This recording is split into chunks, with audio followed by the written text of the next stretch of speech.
The smoke coming from his chimney stopped Ethan Cole in his tracks. He had not lit a fire in that house for 6 months.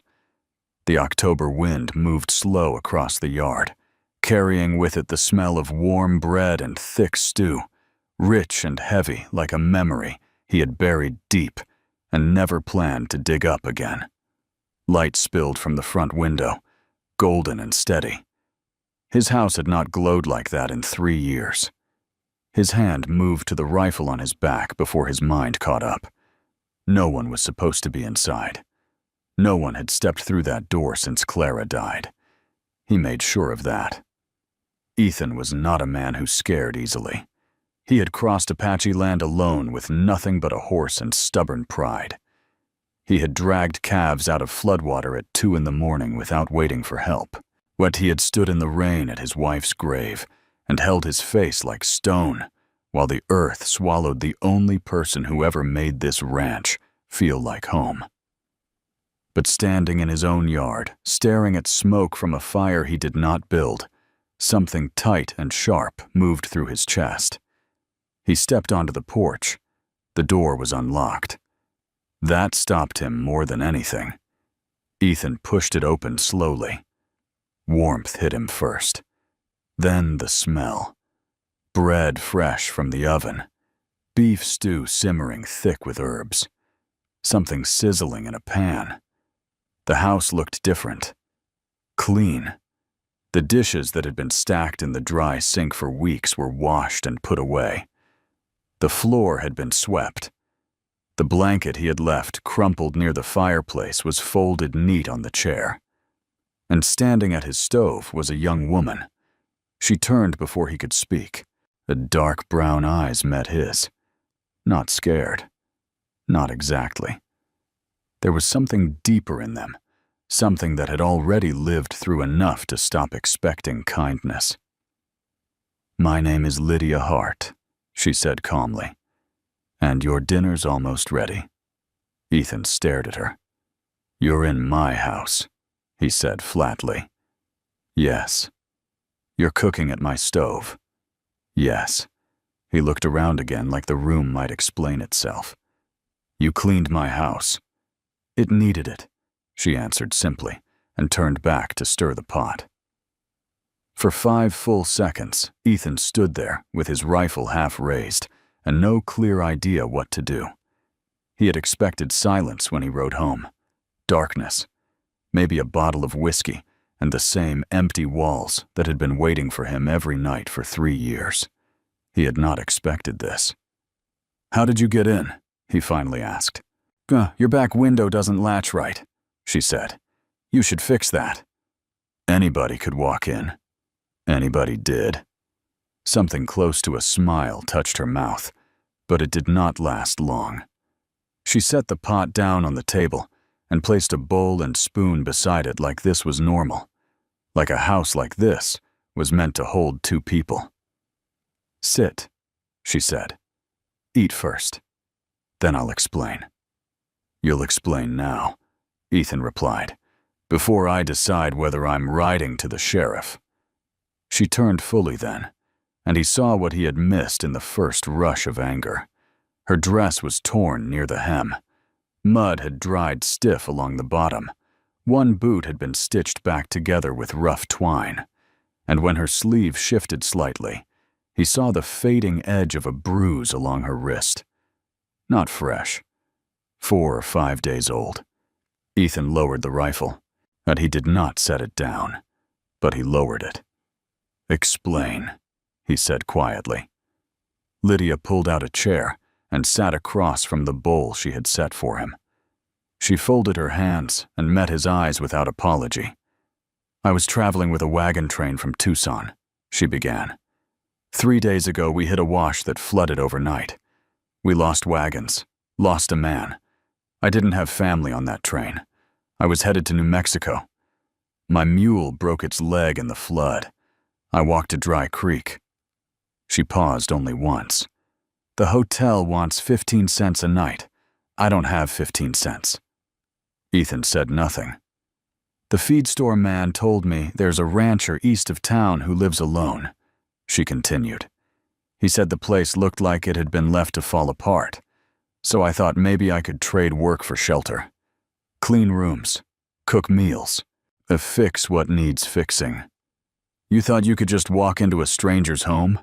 Ethan asked. I checked first, she said. No one was here, so I started a fire and began cooking. I figured you'd either accept the offer or throw me out. Either way, you'd have something warm. Ethan looked at her for a long moment. Not desperate, not begging, just steady, like someone who had already considered every possible outcome and made peace with all of them. He sat down. 3 days, he said. That's all. She nodded. You sleep in the barn. She nodded again. I'm not a charitable man. I'm not asking for charity, she replied. I'm offering work. Ethan picked up the spoon and tasted the stew. It was good. Better than good. The kind of warmth that started in your stomach and moved outward, at filling spaces that had been empty for too long. He did not let that show on his face. Fine, he said. 3 days. The next morning, she was awake before him. He heard the fire poker scraping in the stove before dawn, the soft clink of metal on metal, the quiet movements of someone who already belonged there. He lay in the dark for a moment, listening, and for the first time in 3 years, his body did something unfamiliar. It relaxed. When he stepped into the kitchen, coffee was ready. Lydia stood at the window studying the yard like it was something worth knowing. Morning, she said. You always up this early? He asked. On a working ranch, you have to be. She turned and faced him fully. Your east fence line is down about 60 yards past the creek bed. The chicken coop has a gap in the back wall. Something's been getting in at night. Your water trough has a crack that'll split by winter, and your south barn roof is missing shingles. Ethan stared at her. You walked the property before sunrise? I couldn't sleep, she said. I made a list. She handed him a torn piece of brown paper covered in neat writing. Fence repairs, coop repairs, roof, gate latch, garden plot completely overgrown. You made a list of everything wrong with my ranch. I made a list of what can be fixed, she corrected gently. There's a difference. He looked at her carefully. Mr. Cole, she said quietly, I don't know what happened here. It's not my place to ask, but this is good land. It hasn't died. It's just been left. Something in his chest shifted at that. He could have told her it wasn't her business, but could have reminded her that 3 days was 3 days, and nothing more. Instead, he said, I'll show you where the fencing tools are. She worked without complaint, without show. Hammer strikes clean and steady, movements practiced and sure, not like someone trying to impress him, like someone answering to the land itself. That afternoon, as he watched her drive nails into the fence posts with perfect rhythm, he asked, Where'd you learn to do that? My father's ranch outside Flagstaff, she said. Had? He noticed. She drove the last nail in. Had, she confirmed. Ethan stood there in the quiet wind, looking at her. He did not yet know that the smoke rising from his chimney that evening would be the smallest change in his world. But he did not yet know that the mysterious girl who walked into his empty house would soon bring something else with her. Something far more dangerous than a broken window latch. Something named Victor Hale. By the second evening, Ethan understood something he did not want to admit. The ranch felt different, not because Lydia moved through it like she belonged there, not because the fence line stood straight again, or the coop was patched tight against the cold. It was different because the place no longer felt like it was waiting to die. He had not felt that in 3 years. That night, she cooked again without asking. Fried eggs, salt pork, fresh biscuits rising golden in the oven. She sat at the table already eating when he came in from the barn.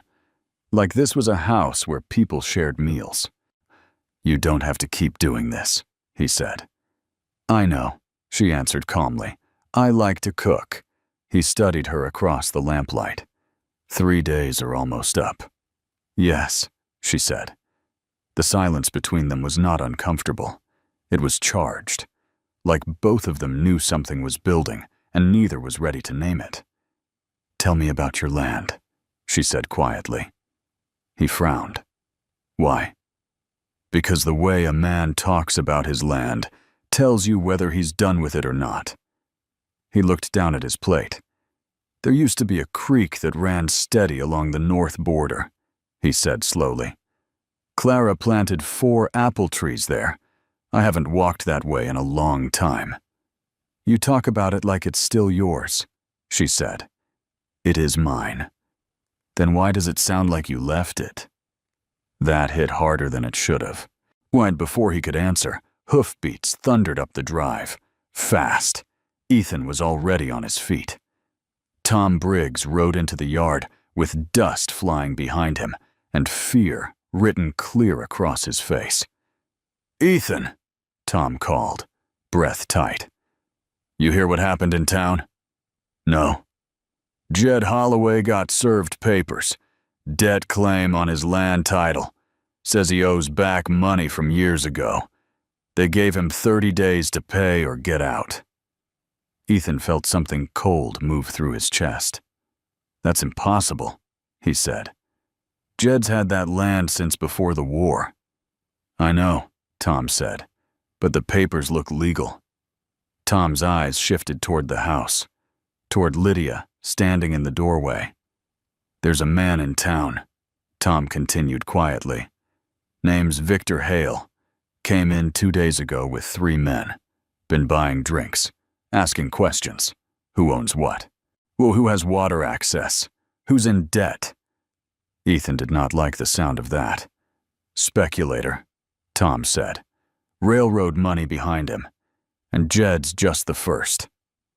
The yard went still. Ethan heard Lydia step closer behind him. "Victor Hale," he repeated.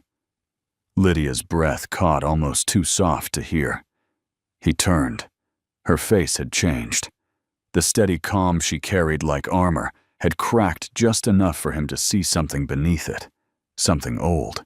Something raw. "You know that name," he said. It was not a question. "Yes," she answered flatly. Later that night, sitting at the same table where she first set Stu in front of him, Lydia told the full story. Her father's ranch outside Flagstaff. 11 years of building dry land into something strong. Cattle, orchard, garden. A life carved by hand. Then Victor Hale arrived, and he brought lawyers, documents, claims tied to water rights agreements signed decades earlier. One word changed in a filing, one forged notary seal. Suddenly the land became collateral for a debt that never existed. Her father appealed. The court dismissed it. 2 weeks later, men came to enforce the order. "He didn't fight them," she said quietly. "He just broke." Her father suffered a stroke 3 months ago. Alive, unable to work, unable to speak clearly. The ranch gone. "That's why I was traveling," she said. "I had nothing left to stay for." Ethan sat very still. "And now he's here," he said. "Yes. And he's doing the same thing again." "Yes." Silence stretched between them. He stood and walked to the window. The ranch lay dark and quiet outside. "He'll come for my land," Ethan said. Your land sits between 2 water sources," she replied. "In a dry year, that's worth more than cattle." He turned back toward her. "I'm changing the terms," he said. Her eyes lifted. "You stay longer than 3 days," he continued. "In exchange, you tell me everything you know about how he works." For a moment, she looked like someone who had been bracing for another blow, and suddenly found solid ground instead. "All right," she said softly. The next morning, Ethan rode to town. He found Jed Holloway pale and shaken, staring at the papers that claimed his dead father signed a debt note in 1881. "Your father died in 1879, Ethan said quietly. Jed nodded. Ethan felt anger rise, slow and controlled. Then he found Victor Hale. The man sat in the hotel saloon, dressed clean and sharp, coffee in hand. Calm, polite, and the kind of man who could shake your hand while sliding a knife into your future. "I've been meaning to speak with you, Mr. Cole," Hale said pleasantly. "Your property is quite interesting." "My land's not for sale," Ethan replied. "Most things aren't." Hale smiled. The conversation was smooth, too smooth. When Ethan left, he knew one thing. Victor Hale already had plans. By the time he rode home, Lydia was repairing fence wire. "He knows you're here," Ethan said. She nodded once. "He always knows." They worked side by side that afternoon. It was Lydia who spoke again. "The document he used against my father had the wrong county seal," she said. "A Maricopa notary stamp on a Yavapai filing. That's how we know it was forged."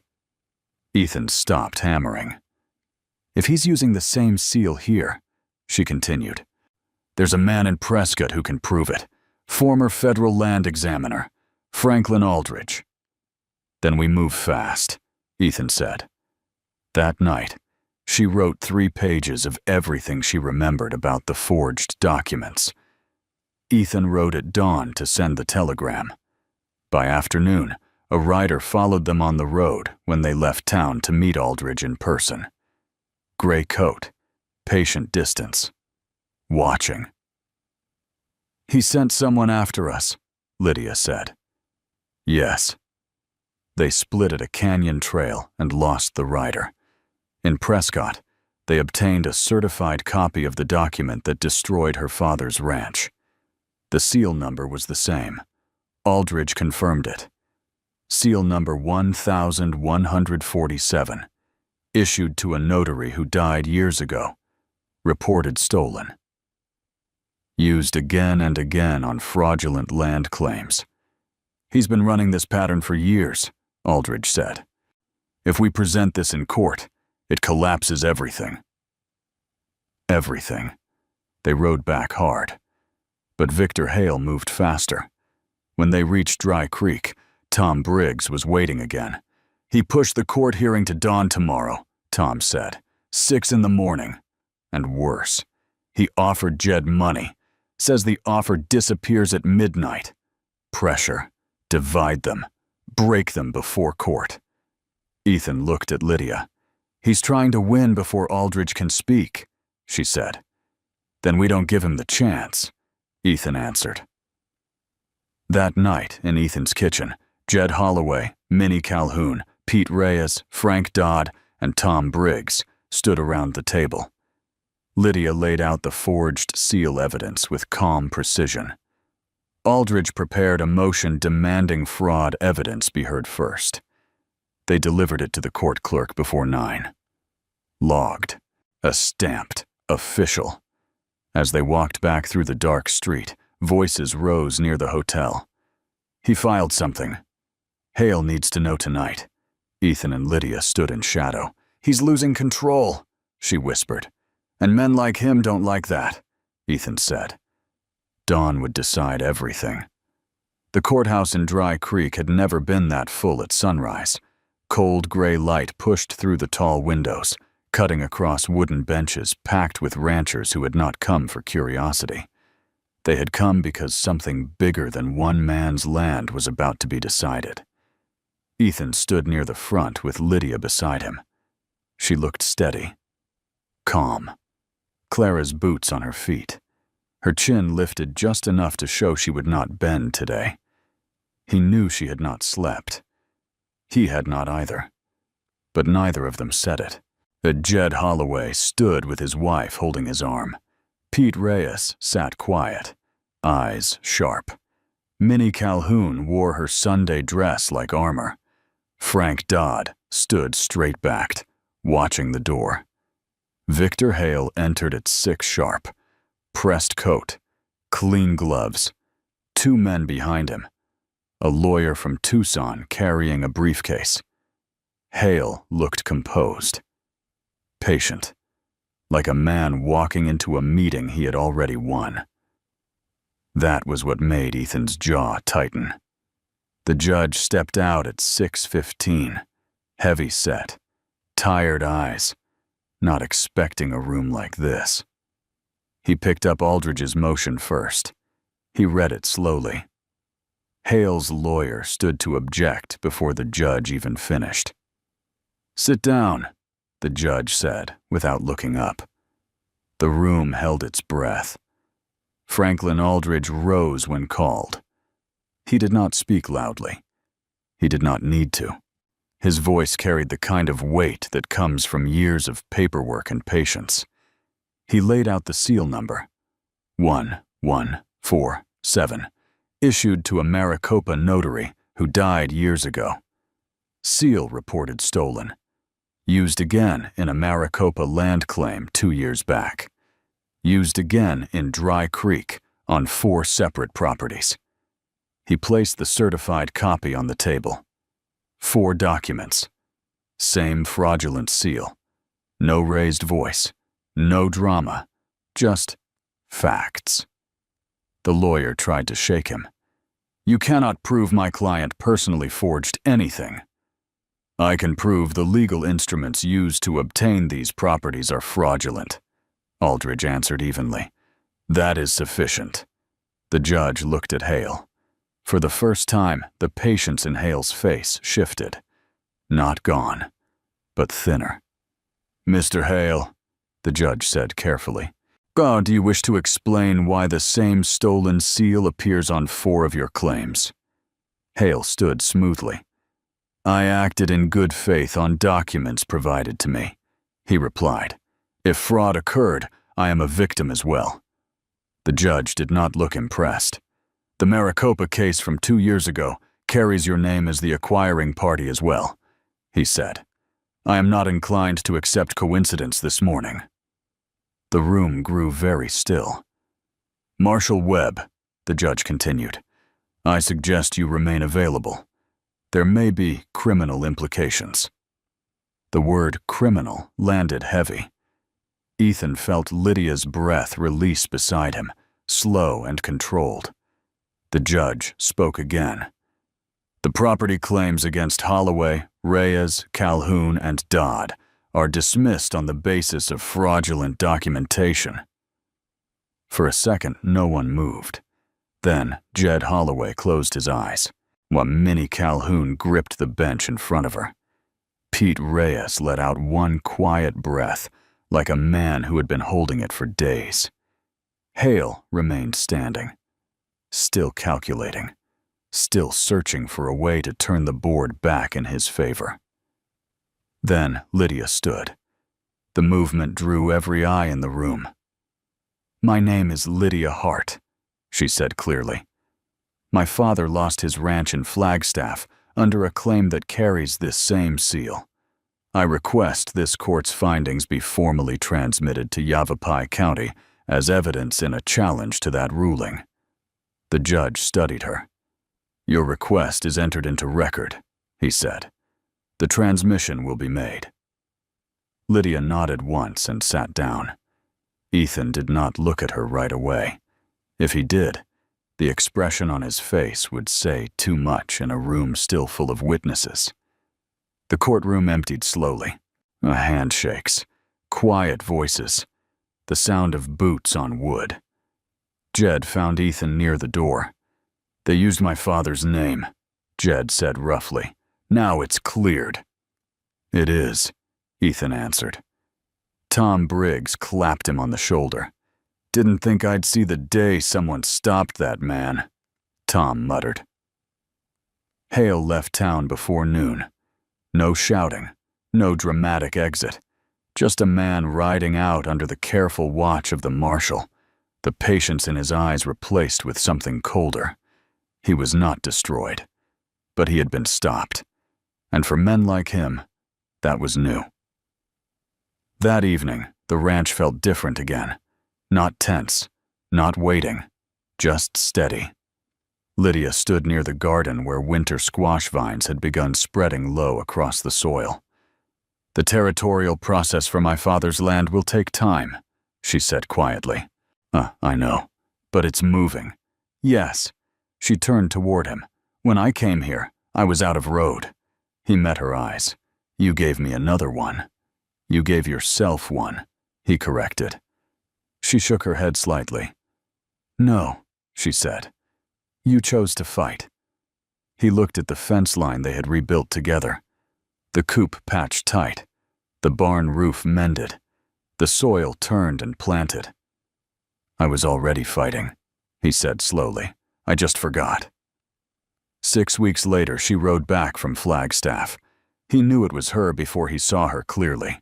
She sat taller in the saddle, lighter, not because her father's case was finished. It was not, but because it was no longer hopeless. "He understood," she told Ethan. "I told him what happened here. He squeezed my hand." That was enough. She looked around the yard. The south barn shingles were new, and the east fence line stood straight. The garden had grown thick. "You watered every 2 days," she said. "I said I would." She reached into her bag and pulled out a folded paper. It was a pencil sketch. 4 apple trees drawn carefully from memory. "My father drew this," she said. "That's what our orchard looked like when it started." Ethan studied the drawing. "Tomorrow," he said, "we'll walk to the North Creek, see how Clara's trees are doing." She smiled. "Tomorrow." That night she cooked again. Warm bread, stew thick and seasoned. 2 plates set at the table. The lamp burned steady in the window. But this time, nothing felt uncertain. Nothing felt temporary. The silence between them was not charged anymore. It was settled. "We should expand the south pasture in spring," she said after a while. "How many head?" he asked. 30, she said. He nodded. 30's a good start. Outside, the fences stood straight. The apple trees by the creek held firm in dry soil, roots deep and patient. And Ethan Cole, who had spent 3 years keeping every light in his house dark on purpose, finally understood something simple and true. Sometimes, the bravest thing a broken man can do is open his door and let someone build the fire.